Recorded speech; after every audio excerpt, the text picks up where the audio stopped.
चंद्रयान की लैंडिंग है। आज चंद्रयान की लैंडिंग होने जा रही है। चंद्रयान 3 की लैंडिंग हो रही है सर। परीक्षा हो सकती है। आज काफ़ी समय के बाद हम लोग मिल रहे हैं। मनीष भाई भी आए हैं पटना से और एक अच्छे पत्रकार हैं, सच्चे पत्रकार हैं और बिना डरे हुए पत्रकारिता करते हैं। कई बार इसके चलते उनको भी जेल तक जाना पड़ा, FIR हुआ, जेल काटे, फिर वापस आए, लेकिन मैंने सच्चाई दिखाने से पीछे नहीं हटे। किसने फेंका ये गाड़ी में से? रोड पे किसने फेंका ये? अभी देखा हूँ मैं। स्वच्छ भारत मिशन के लिए देश के प्रधानमंत्री इतना खर्च कर रहे हैं और हम लोग अपने ही देश को गंदा कर रहे हैं। किसने फेंका ये? ईमानदारी से बता दीजिए, किसी का बदनामी नहीं होगा। मैंने देखा है, गलती हो गया तो बोल दीजिए। फेंका है, मैंने देखा है। चंद्रयान को लेकर सब अपनी श्रेय लेने की एक तरीके से होड़ मची है। क्या कहना इसमें तो वैज्ञानिकों का योगदान है, वैज्ञानिकों का ही योगदान रहा है और उनको हम धन्यवाद देते हैं। वो हमारे देश के सबसे प्रतिष्ठित लोग हैं और उनका जो काम रहा है देश का नाम ऊंचा किया है, तो उनको सलूट। कहा जा रहा है वाजपेयी जी और मोदी जी सबसे ज्यादा। मोदी जी ने तो इसरो का बजट ही घटा दिया।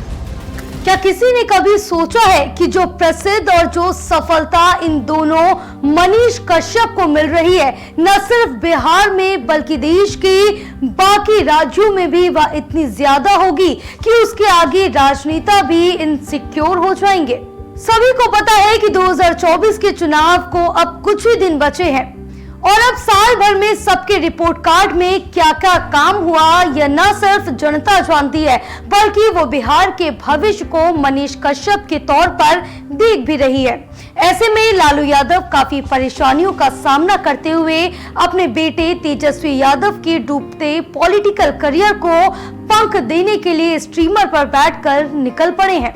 इसके साथ ही आज आपको बताएंगे कि बिहार में कौन सी बड़ी पार्टी देगी जेडीयू समेत बिहार की राजनीति को टक्कर।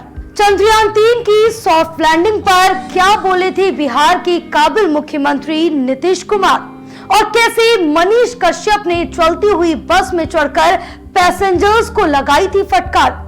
और हाँ, ये भी कि कैसे महेंद्र सिंह धोनी के सगे बड़े भाई नरेंद्र सिंह धोनी ने मनीष कश्यप के बारे में दिल छू लेने वाली बातें कही।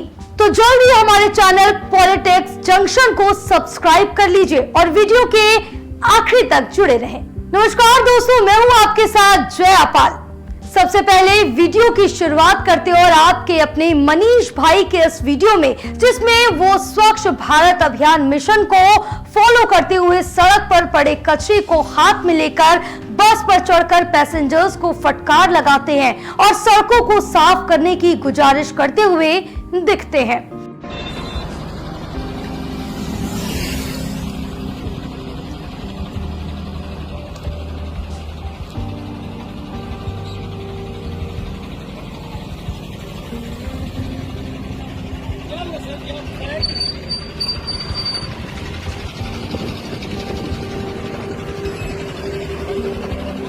किसने फेंका ये गाड़ी में से? रोड पे किसने फेंका ये? अभी देखा हूँ मैं। स्वच्छ भारत मिशन के लिए देश के प्रधानमंत्री इतना खर्च कर रहे हैं और हम लोग अपने ही देश को गंदा कर रहे हैं। किसने फेंका ये? ईमानदारी से बता दीजिए, किसी का बदनामी नहीं होगा। मैंने देखा है, गलती हो गया तो बोल दीजिए। फेंका है, मैंने देखा है। गलती हो गया है बोल दीजिए। अभियान में आपके गाड़ी से फेंका गया है, CCTV है गाड़ी में, चेक कीजिए। नहीं आता नहीं होता क्या? फिर क्यों CCTV लगा के रखे हैं? आपके गाड़ी से फेंका गया ये। आप लोग क्या गलत है, ये गलत है।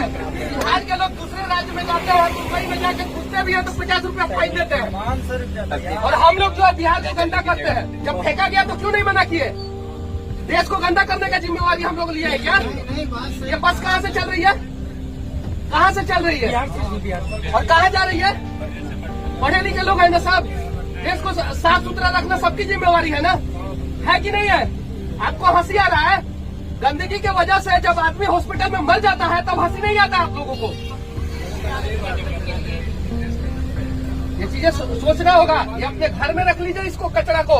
और ड्राइवर साहब, कॉन्ट्रैक्टर साहब, अगर सीसीटीवी लगाए तो चालू रखिए, अगर को फोड़ के हटा दीजिए, इसको ये रख लीजिए और ये इंस्ट्रक्शन दीजिए कि बस से बाहर कचरा नहीं फेंकना है। कितना भी गंदा रोड क्यों ना हो, हम गंदा नहीं करेंगे, हम उसको साफ करेंगे। आपका कहना सही है। हम सोचे कि मेरे गाड़ी से नुकसान क्या हुआ। नहीं, आप बहुत अच्छा काम कर रहे हैं कि लोगों का इतना ये कर रहा है। आपको जानकर हैरानी होगी दोस्तों, लेकिन जब मनीष कश्यप अपनी रिपोर्टिंग से बिहार के अस्पतालों, वहां के स्कूलों और प्रशासनिक केंद्रों में जाकर भ्रष्ट और अस्वस्थ को लेकर उजागर करते हैं तो कुछ लोगों को यह सब बनावटी लगता था। लेकिन आज जब खुद एक लड़की रात के अंधेरे में पटना के एम्स अस्पताल के बारे में बता रही तो शायद अब आप इसे गौर से समझेंगे। देखिए, अभी जो है हम मतलब उपस्थित हैं बिहार के इकलौता एम्स जो पटना में है, और क्या बताएं, बहुत मजबूर हो गए वीडियो बनाने के लिए। ये है हमारे पटना का इकलौता एम्स, हमारे बिहार का इकलौता एम्स, और हम नज़ारा दिखाने वाले हैं कुछ ऐसा कि क्या ही बोले। बहुत सारे लोग देखे, बहुत सारे लोग रिपोर्टिंग भी किए, और दुर्भाग्यवश जो है हम अभी कैमरा और माइक लेकर के नहीं आए हैं। इधर से गुजर रहे थे तो यहाँ का जो रास्ता है और उसमें जो बाढ़ आई हुई है, जो बारिश की पानी है, मतलब बर्दाश्त नहीं हुआ। ये है हमारी उन्नति, ये है हमारा जो है बिहार का विकास। आइए कुछ ऐसा ही नज़ारा दिखाते हैं। आवाज कैप्चर कर रहा है या नहीं कर रहा है वो तो नहीं पता, लेकिन फिर भी हम कोशिश करेंगे कि इस नज़ारा को आप लोगों को दिखाएं, क्योंकि भाई साहब बर्दाश्त नहीं हुआ है। देख लीजिए, एक तो यहाँ पे सफाई को लेकर के इतना गंदगी है, इतना गंदा है कि जिसका चर्च नहीं है। और चलिए दिखाते हैं कुछ आप लोगों को, और आप लोग आए दिन देखते भी होंगे।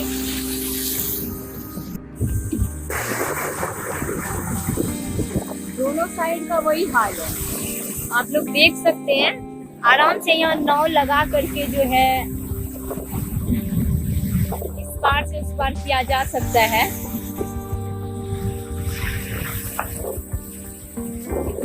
हालांकि गाड़ी बहुत धीमी चल रही है, तब ये हाल है।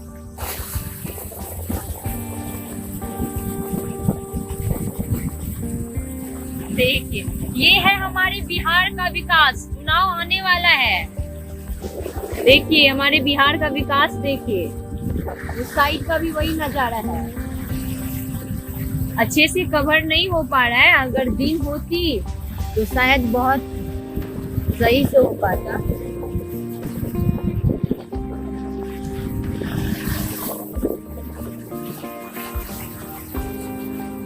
चलिए आपको बताते हैं उस पॉलिटिकल पार्टी का नाम जो बिहार में चुनाव लड़कर कर सकती है बड़ा फेरबदल। तो सुन लीजिए, उस पार्टी का नाम है आम आदमी पार्टी। बिहार में चुनाव लड़ने के साफ साफ संकेत दिए और आम आदमी पार्टी के राष्ट्रीय संगठन महामंत्री संदीप पाठक ने कल यानी कि 27 अगस्त को दिल्ली में कहा था कि डर्टी पॉलिटिक्स से बिहार में विकास नहीं हो पा रहा। या नहीं, महामंत्री संदीप पाठक ने दिल्ली में बने अपने ऑफिस में बिहार के पार्टी कार्यकर्ताओं के साथ बाकायदा बैठक भी की थी, और सूत्रों की माने तो इस बैठक में बिहार के पार्टी के संगठन पर विस्तार से चर्चा हुई थी। तो वही विपक्षी गठबंधन इंडिया पर भी संदीप पाठक ने कहा था कि हो सकता है हमारी राय अलग हो, लेकिन हम सभी का मानना है कि देश सबसे पहले है और देश को बचाना है। ऐसे में उनके इन्हीं सब बयानों और मीटिंग को लेकर अनुमान लगाया जा रहा है कि बिहार में आम आदमी पार्टी आने वाले दिनों में चुनाव लड़ सकती है। अब आप ही सोचिए दोस्तों, अगर ऐसा हुआ तो बिहार वासियों को विकल्प के तौर पर एक और पॉलिटिकल पार्टी को आजमाने का मौका मिल जाएगा। वैसे भी बिहार के मुख्यमंत्री नीतीश कुमार को तो यहाँ तक भी नहीं पता है कि चंद्रयान की सॉफ्ट लैंडिंग पर क्या प्रतिक्रियाएं देनी है। परीक्षा हो सकती है, ये तो बाकी जगह भी कर रहे हैं और पटना में इस तरह से करवा दिया गया है। तो आज एक ही पॉइंट इसका बचा है, उसको तो आज हम देख ही लिए हैं, लेकिन बाकी सबका हो गया है। तो जो हमारी इच्छा थी उसी तरह का बन गया है, मुझको खुशी है। और हमने ही कहा था कि इसका बापू के नाम का नामकरण होगा, तो बापू का नामकरण किया गया इसका। तो ये सब ठीक से हो गया है तो बड़ी खुशी की बात है। तो आप देख ही रहे हैं कितना काम हम लोग कर रहे हैं। सर आज चंद्रयान की लैंडिंग है,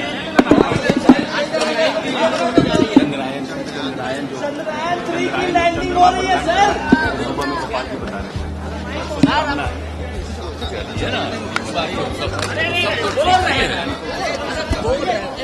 अरे चलते अच्छी बात है, सब में तो ठीक है।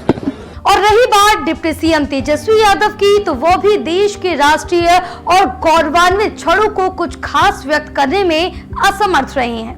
चंद्रयान को लेकर के सब अपनी अपनी श्रेय लेने की एक तरीके से होड़ मची है, क्या कहना चाहिए? नहीं, इसमें तो वैज्ञानिकों का योगदान है, वैज्ञानिकों का ही योगदान रहा है और उनको हम धन्यवाद देते हैं। वो हमारे देश के सबसे प्रतिष्ठित लोग हैं और उनका जो काम रहा है देश का नाम ऊंचा किया है, तो उनको सलूट। कहा जा रहा है वाजपेयी जी और मोदी जी ने ही सबसे ज्यादा इसमें यूज करेंगे। अरे मोदी जी ने तो इसरो का बजट ही घटा दिया, क्या बात है। ऐसे में बिहार में बची कुची उम्मीद बांधे तेजस्वी के पिता लालू यादव को आज भी लगता है कि उनका बेटा 2024 में जरूर जीतेगा और इसी उम्मीद के साथ वह स्ट्रीमर पर सवार होकर गंगा नदी पार करके राघोपुर गांव पहुंचते हैं और वहां होने वाले विकास कार्यों का जायजा लेते हैं। क्योंकि आपको बता दें कि तेजस्वी यादव राज्य के पथ निर्माण मंत्री के तौर पर भी कार्यरत हैं, जिसकी वजह से लालू यादव ने 6 लेने वाली पुल का निरीक्षण करके वहां के लोगों से इलाके की समस्या और विकास से जुड़े कार्यों का जायजा भी लिया है। खैर, ये भी जरूरी है कि इतनी मेहनत करी अपने बेटे को राजगद्दी पर बैठाने में, तो कम से कम पिता को फक्र न सही फिक्र तो होगी ही। लेकिन हमें तो फक्र तब होता जब देश के सबसे काबिल क्रिकेटर महेंद्र सिंह धोनी के बड़े भाई नरेंद्र सिंह धोनी पत्रकार मनीष कश्यप के काम की तारीफ करते नहीं थकते। आज काफ़ी समय के बाद हम लोग मिल रहे हैं। मनीष भाई भी आए हैं पटना से और एक अच्छे पत्रकार हैं, सच्चे पत्रकार हैं और बिना डरे हुए पत्रकारिता करते हैं। कई बार इसके चलते उनको भी जेल तक जाना पड़ा, एफआईआर हुआ, जेल काटे, फिर वापस आए, लेकिन मने सच्चाई दिखाने से पीछे नहीं हटे। और ऐसा तो आप जानते ही हैं कि भारत के कई राज्यों में सच्चाई दिखाने पर पत्रकारों को तो जेल होती ही है, तो इसी को उन्होंने भी झेला। बिहार से पत्रकारिता करते हैं, यूपी, बिहार और झारखंड के क्या बोले मुख्य एडिटर भी हैं, चैनल के मालिक भी हैं, इनका अपना चैनल है और हम इन्हें शुभकामनाएं देते हैं कि वो इसी तरह से देश की सच्चाई, लोगों की सच्चाई, लोगों को सच्चाई बताते रहे और अन्य पत्रकारों की तरह वो अपने रास्ते से ना भटके। बस यही निवेदन उनसे है। धन्यवाद।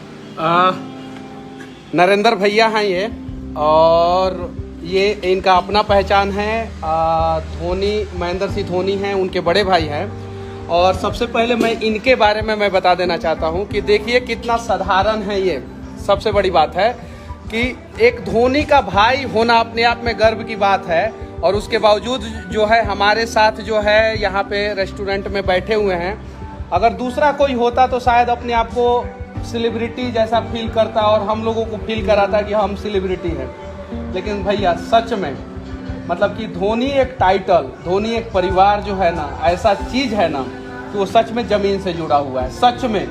और वो सिर्फ और सिर्फ झारखंड के ज़मीन से नहीं, पूरे देश के ज़मीन से जुड़े हैं। और पूरे देश के सेलिब्रिटियों को ऐसा होना चाहिए और सेलिब्रिटी के परिवार वालों को ऐसा होना चाहिए। हम पूरे देश के लोगों से विनती करना चाहते हैं। देखिए पहले भैया को देखिए, तो ऐसा मतलब कि ऐसा अगर देश के सारे सेलिब्रिटी लोग हो जाएं और उनके परिवार वाले हो जाए ना, तो शायद जो है भैया मतलब कि देश में कोई छोटा बड़ा अपने आप को महसूस नहीं करेगा। सही है कि नहीं?